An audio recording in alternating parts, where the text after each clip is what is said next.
अस्सलाम वालेकुम। मैं आपका दोस्त, आपका होस्ट अदील हुसैन खुशामदीद कहता हूँ आपको अपने चैनल पुरस्रार कहानियों में। आज जो मैं कहानी आपसे शेयर करने वाला हूँ, ये कहानी कराची के इलाके मलीर की है। जिन्होंने हमें लिखी है उन्होंने अपना नाम जाहिर नहीं किया। वो लिखती हैं कि उनकी एक जगह शादी हुई। शादी के बाद वो जिस घर में गई, शादी होने के बाद वहाँ उनके साथ उस घर में कुछ अजीब महसूस होता था। उन्हें लगा कि शायद नई नई जगह है, मुनासिब नहीं समझा उन्होंने किसी से कुछ शेयर करना, किसी से कुछ कहना। लेकिन उनके पास कुछ अजीब अजीब वाक़यात वहाँ होते थे। उन्होंने बताती हैं कि उन्हें अपनी जैसी औरत नज़र आती थी, रात में सोते सोते अचानक उठ जाती थी, और इस तरह का कुछ उनके साथ अक्सर होते रहता था, लेकिन वो किसी से शेयर नहीं करती थी। एक दफ़ा वो बताती हैं कि वो अपने हस्बैंड के साथ अपने रूम में आराम कर रही थी कि अचानक उन्हें लगा कि उनके ऊपर कोई आकर सवार हो गया। बहुत घबराई और चीखती हुई उठ गई। उनके हस्बैंड भी काफ़ी परेशान हुए कि इनके साथ क्या हुआ है, क्योंकि वो काफ़ी अरसे से उस मकान में रहते थे और कभी कुछ हुआ ही नहीं था। उन्होंने उनसे पूछा कि आपको क्या हुआ, आप इस तरह चीख के क्यों उठी हो।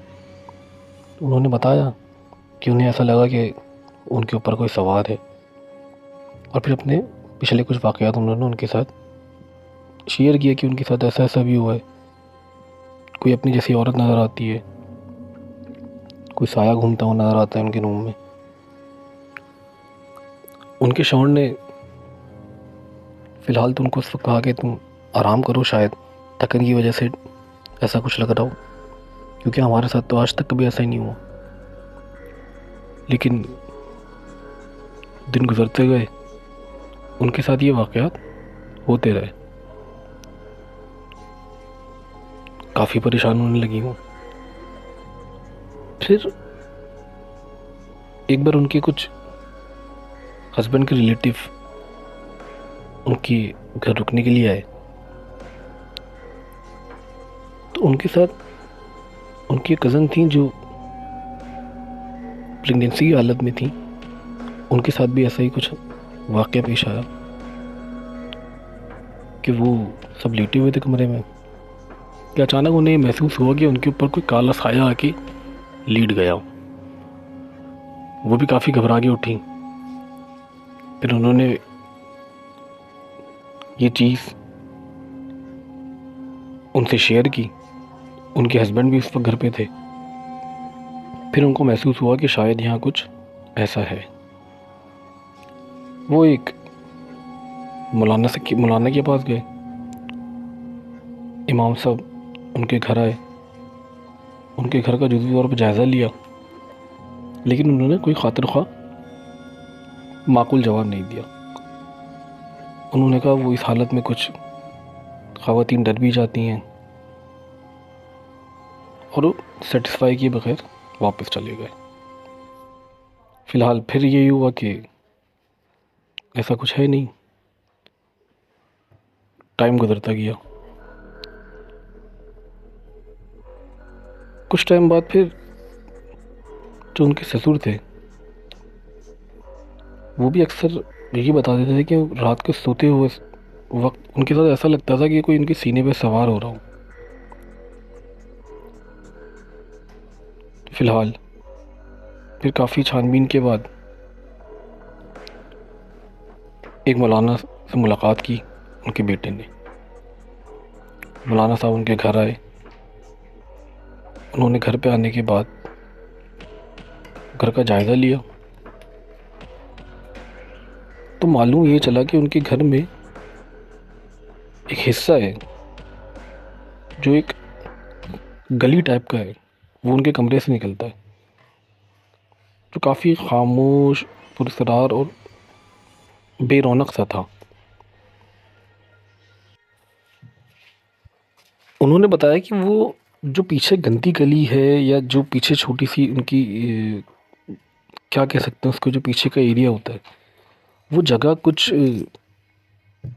अच्छी नहीं है वहाँ पर। अच्छा, उन्होंने जो मौलाना साहब आए थे, उन्होंने उनके वालिद से भी बात करी, उनकी वाइफ से भी बात करी। तो उन्होंने ये भी बताया कि मुश्तरका तौर पे वालिद साहब ने भी ये कहा कि हाँ, अक्सर ऐसा भी होता है कि जो उनके ऊपर का फ्लोर है, वहाँ पर जो मालिक मकान है वो रहते थे, लेकिन कभी ऐसा भी होता था कि वो घर पर नहीं है, लेकिन उनके घर से आवाज़ें आती थी। किसी काम से ऊपर नीचे जाना हो तो पता लगता कि वो तो है ही नहीं। लेकिन कोई ऐसा नुकसान या कोई ऐसी चीज़ उनके साथ नहीं हुई थी, तो इस वजह से वो इसको ज़्यादा वो नहीं करते थे, और काफ़ी टाइम से रहते भी रहते, तो एक अपनायत भी थी। बाकी फैमिली उनकी लाहौर में रहती थी। दिन इसी तरह गुजरते गए। फिर उन्होंने, जो इमाम साहब, जो मौलाना साहब आए थे, उन्होंने भी कहा कि आप लोगों को ये पढ़ने के लिए कुछ चीज़ें दे रहा हूँ, ये आप पढ़ें, और इस पानी का दम करके बस घर के कोनों पर डालते रहें। कुछ टाइम तक सब ये सही चलता रहा, और कुछ अर्से बाद वो लिखती हैं कि उनके ससुर की डेथ हो गई।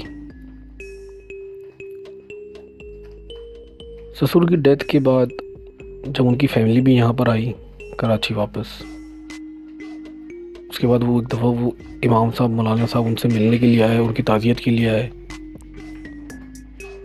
तो उन्होंने बताया कि यहाँ जो भी चीज़ थी,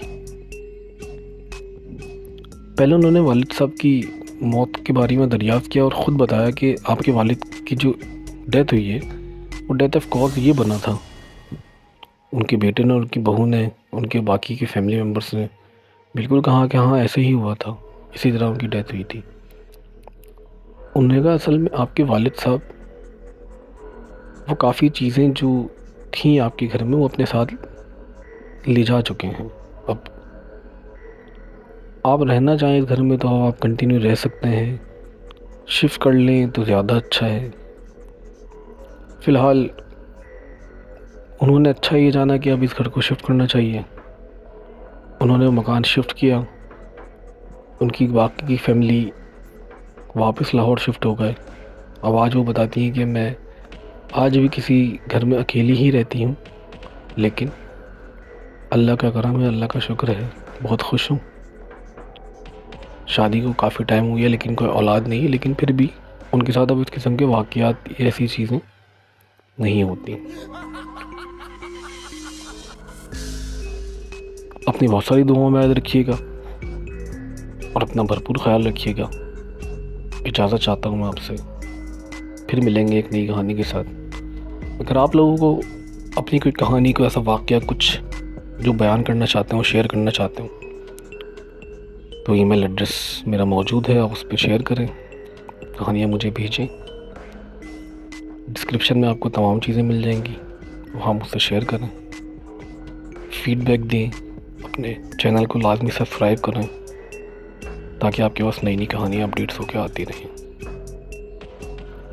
कोई ऐसी बात, कोई ऐसी दिलचस्प किस्से जो हॉरर ना भी हो, कुछ मिस्ट्री हो, आप मुझसे शेयर कर सकते हैं।